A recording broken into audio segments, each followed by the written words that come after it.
Olá, meninas! Pera aí, deixa eu ver se tá gravando aqui. Tá. Bom, algumas meninas perguntaram pra mim sobre as perguntas, as respostas, essas coisas, né? Então, hoje eu acho que eu vou... Eu liguei meu computador aqui, tá? E eu vou escrever um negócio aqui pra vocês verem. Caraca.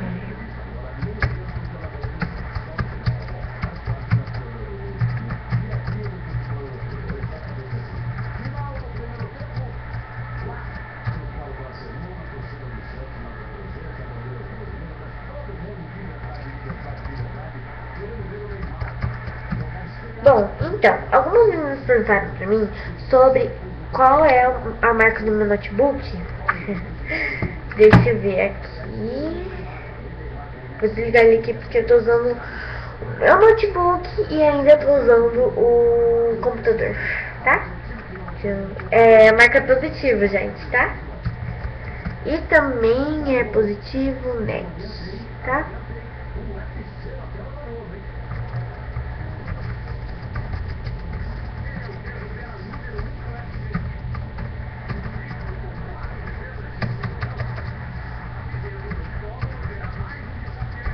Pronto, já respondi as meninas.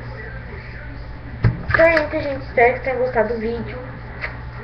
É só isso mesmo, pra ver se meu notebook tá prestando mesmo, tá pegando, né? Então é isso, gente. Espero que tenham gostado.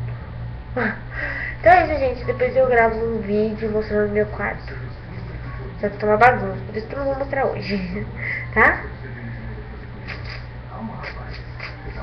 Gente, eu só vou falar uma coisa só. Esse aqui é o quartinho da bagunça, que tem TV.